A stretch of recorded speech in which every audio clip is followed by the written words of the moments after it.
রবীন্দ্রনাথ ঠাকুরের ছোট গল্প সম্পত্তি সমর্পণ। গল্পের প্রথম পরিচ্ছেদ এবং দ্বিতীয় পরিচ্ছেদ আমি পাঠ করে শোনাব। বৃন্দাবন কুণ্ডু মহা ক্রুদ্ধ হইয়া আসিয়া তাহার বাপকে কহিল, আমি এখনই চলিলাম। বাপ যজ্ঞনাথ কুণ্ডু কহিলেন, বেটা অকৃতজ্ঞ, ছেলেবেলা হইতে তোকে খাওয়াইতে পড়াইতে যে ব্যয় হইয়াছে তাহা পরিশোধ করিবার নাম নেই, আবার তেজ দেখো না।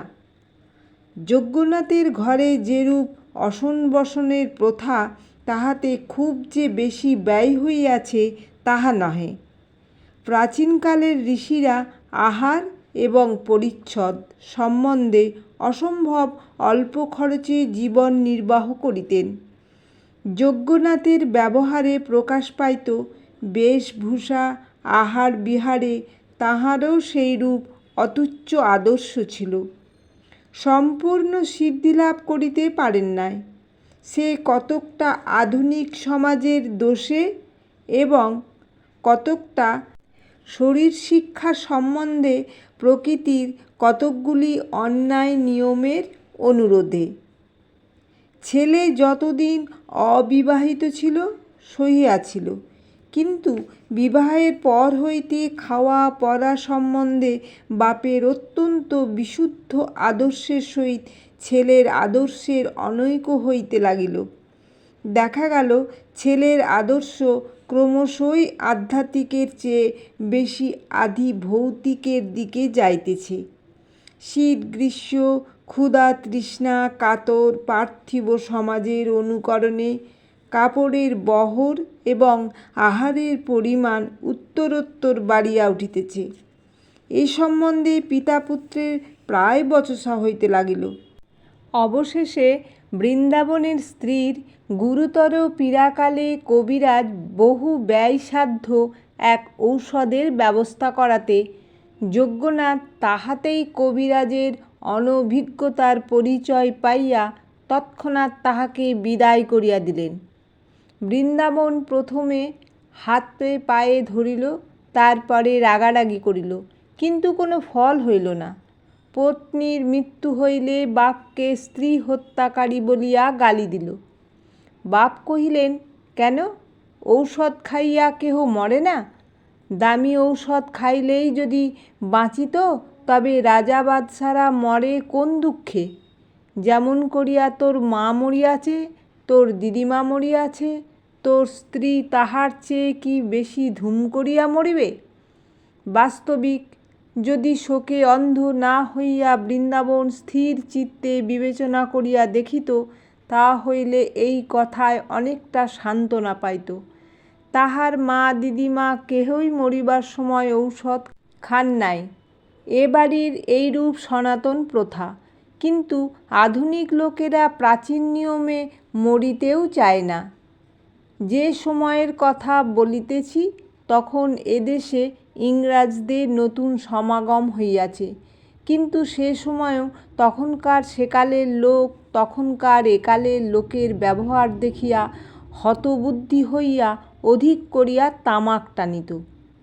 যা হোক, তখনকার নব্য বৃন্দাবন তখনকার প্রাচীন যজ্ঞনাথের সহিত বিবাদ করিয়া কহিল, আমি চলিলাম।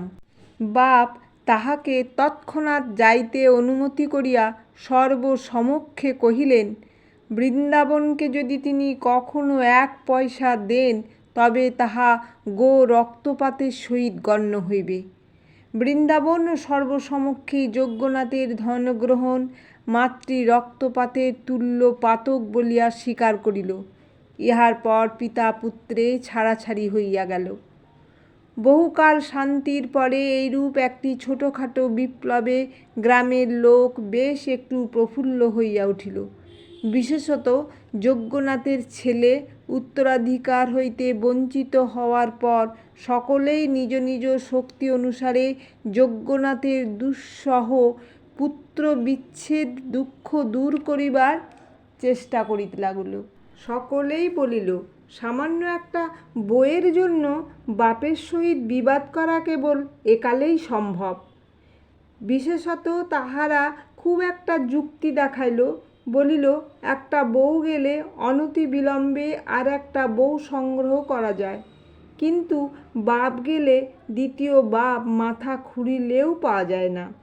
যুক্তি খুব পাকা, সন্দেহ নাই, কিন্তু আমার বিশ্বাস বৃন্দাবনের মতো ছেলে এই যুক্তি শুনিলে অনুতপ্ত না হইয়া বরং কথাঞ্চিত আশ্বস্ত হইত। বৃন্দাবনের বিদায়কালে তাহার পিতা যে অধিক মনোকষ্ট পাইয়াছিলেন তাহা বোধ হয় না।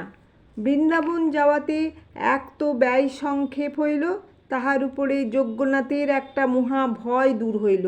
বৃন্দাবন কখন তাহাকে বিষ খাওয়াইয়া মারে এই আশঙ্কা তাহার সর্বদাই ছিল।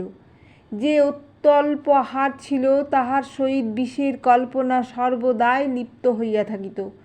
বধূর মৃত্যুর পর এই আশঙ্কা কিঞ্চিৎ কমিয়াছিল এবং পুত্রের বিদায়ের পর অনেকটা নিশ্চিত বোধ হইল। কেবল একটা বেদনা মনে বাজিয়াছিল। যজ্ঞনাথের 4 বৎসর বয়স্ক নাতি গোকুলচন্দ্রকে বৃন্দাবন সঙ্গে লইয়া গিয়াছিল। গোকুলের খাওয়া পড়ার খরচ অপেক্ষাকৃত কম, সুতরাং তাহার প্রতি যজ্ঞনাথের স্নেহ অনেকটা নিষ্কণ্টক ছিল।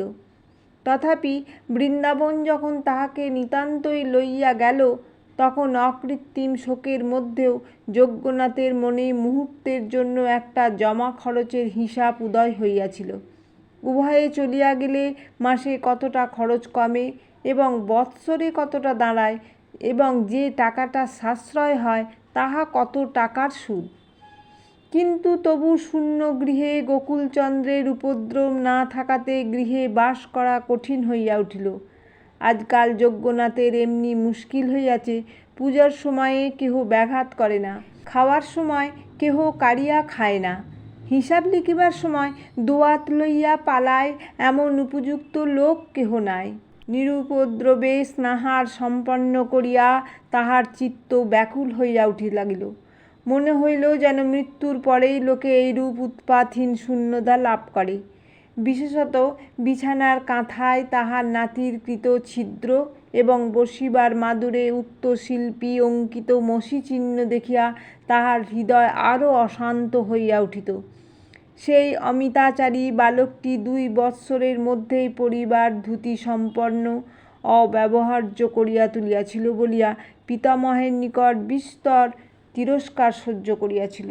এক্ষণে তাহার শয়নগৃহে সেই শতগ্রন্থি বিশিষ্ট মলিন পরিত্যক্ত চিরখণ্ড দেখিয়া তাহার চক্ষু ছলছল করিয়াছিল। সেটি পলিতা প্রস্তুতকরণ কিংবা অন্য কোনো গৃহস্থ ব্যবহারে না লাগাইয়া যত্নপূর্বক সিন্ধুকে তুলিয়া রাখিলেন এবং মনে মনে প্রতিজ্ঞা করিলেন, যদি গোকুল ফিরিয়া আসে এবং এমনকি বৎসরে একখানি করিয়া ধুতিও নষ্ট করে তথাপি তাহাকে তিরস্কার করিবে না। কিন্তু গোকুল ফিরিল না এবং যজ্ঞনাথের বয়স যেন পূর্বাপেক্ষা অনেক শীঘ্র শীঘ্র বাড়িয়া উঠিল এবং শূন্য গৃহ প্রতিদিন শূন্যতর হইতে লাগিল। যজ্ঞনাথ আর ঘরে স্থির থাকিতে পারেন না। এমনকি মধ্যাহ্নে যখন সকল সম্ভ্রান্ত লোকই আহারান্তে নিদ্রাসুখ লাভ করে, যজ্ঞনাথ হুঁকা হস্তে পাড়ায় পাড়ায় ভ্রমণ করিয়া বেড়ান। তাহার এই নীরব মধ্যাহ্ন ভ্রমণের সময় পথের ছেলেরা খেলা পরিত্যাগপূর্বক নিরাপদ স্থানে পলায়ন করিয়া তাহার মিতব্যয়িতা সম্বন্ধে স্থানীয় কবি রচিত বিবিধ ছন্দবদ্ধ রচনা শ্রুতিগম্য উচ্চস্বরে আবৃত্তি করিত।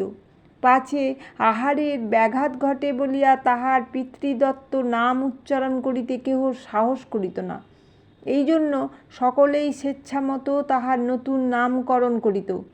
বুড়োরা তাহাকে যজ্ঞনাশ বলিতেন, কিন্তু ছেলেরা কেন যে তাহাকে চামচিকে বলিয়া ডাকিত তাহার স্পষ্ট কারণ পাওয়া যায় না। বোধ হয় তাহার রক্তহীন শীর্ণ চর্মের সহিত উক্ত খেচরের কোনো প্রকার শরীরগত সাদৃশ্য ছিল। একদিন এইরূপে আম্র তরুর ছায়া শীতল গ্রামের পথে যজ্ঞনাথ মধ্যাহ্নে বেড়াইতেছিলেন। দেখিলেন একজন অপরিচিত বালক গ্রামের ছেলেদের সর্দার হইয়া উঠিয়া একটা সম্পূর্ণ নতুন উপদ্রবের পন্থার নির্দেশ করিতেছে।